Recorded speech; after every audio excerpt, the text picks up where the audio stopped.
गुलाबी फूल। एक दफा का जिक्र है, मुल्क यूनान पर एक नेक और रहमदिल बादशाह हुकूमत करता था। इसकी रहाया इससे बहुत खुश थी। बादशाह की दो जुड़वा बेटियां थी। इन दोनों की शक्लें एक दूसरे से मिलती जुलती थी। वो दोनों बहुत खूबसूरत होने के साथ साथ बहुत ज्यादा बहादुर भी थी।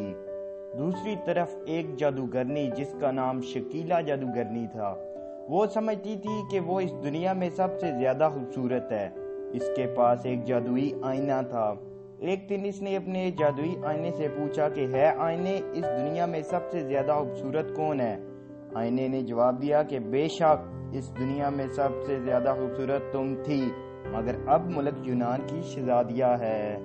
जादूगरनी गुस्से में आ गई। इसने आईने से कहा कि इनका नाम क्या है? आईने ने जवाब दिया कि एक का नाम नूर और एक का नाम शहजादी फलक है। जादूगरनी शकीला ने अपने सिपाही भेजे कि वो इन दोनों शहजादियों को मार डाले। वो सिपाही जब महल पहुंचे तो बादशाह ने इनका मुकाबला किया और इनको मार गिराया। जादूगरनी शकीला को बहुत गुस्सा आया। इसने बादशाह पर जादू करके बादशाह को बीमार कर दिया और बादशाह आहिस्ता आहिस्ता बिस्तर से लगने लगा। शाही नजूमी बादशाह के कमरे में आया। इसने कहा कि बादशाह सलामत, क्या बात है? बादशाह ने कहा कि मेरी तबीयत अचानक खराब हो गई है, इसलिए मैंने तुमको यहाँ पर बुलवाया है। इस पर शाही नजूमी ने कुछ पढ़ा तो इसको मालूम हुआ कि बादशाह पर जादूगरनी शकीला ने जादू किया है। ये बातें सब सुन रहे थे। इनमें नूर और फलक भी शामिल थी। शहजादी नूर ने कहा कि क्या इस बीमारी का कोई इलाज नहीं है? तो इस पर शाही नजूमी ने कहा कि हाँ, इसका भी इलाज यहाँ से दूर शिमाल की तरफ शकीला जादूगरनी का महल है। अगर जादूगरनी को मार दिया जाए तो इसका महल गायब हो जाएगा और इस जगह एक गुलाबी रंग का फूल उगाएगा, और अगर कोई वो फूल ले आए तो इसकी दवा बनाकर बादशाह सलामत को दी जाए तो वो ठीक हो सकते हैं। शाम को बादशाह और मलका कमरे में बैठे बातें कर रहे थे। बादशाह ने कहा कि काश मेरा भी कोई बेटा होता जो इस जादूगरनी से मुकाबला करता और वो फूल ले आता, लेकिन अफसोस। शहजादिया बाप की ये बातें सुन रही थी। वो दोनों कमरे के अंदर आ गई। शहजादी फलक ने कहा कि बाबा आप परेशान ना हो, हम इस जादूगरनी का मुकाबला करेगी और वो गुलाबी फूल लेकर आएगी। बादशाह ने कहा मगर बेटा तुम कैसे जादूगरनी शकीला का मुकाबला करोगी? बाबा हम इस जादूगरनी का मुकाबला करेगी।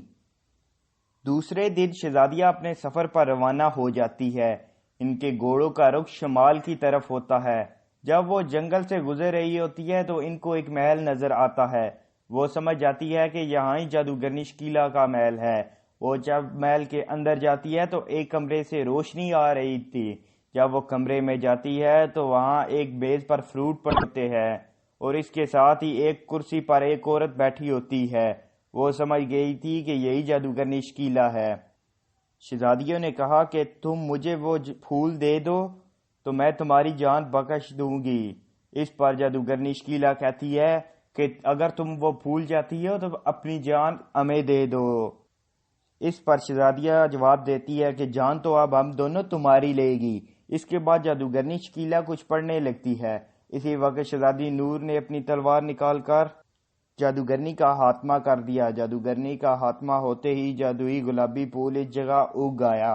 वो दोनों शहजादियां इतनी ज्यादा खुश हुई। जब शाही नजूमी को ये बातें पता चली तो वो भी बहुत ज्यादा खुश हुआ। वो बादशाह के पास इसके कमरे में जाता है और कहता है बादशाह सलामत, मुबारक हो। बादशाह कहता है कि नजूमी तुम तो बहुत खुश नजर आ रहे हो। इस पर वजीर कहता है कि बादशाह सलामत, शहजादी फलक और शहजादी नूर ने वो फूल हासिल कर लिया है। इसी वक्त शहजादिया वापस आ जाती है। इन्होंने ये फूल नजूमी को दिया तो बादशाह ने ये इस फूल से बनी हुई दवा खाई और उसी वक्त बादशाह सेहतमंद हो गया। इसने अपनी शहजादियों को प्यार किया और कहा कि तुम मेरे हकीकी बेटे हो।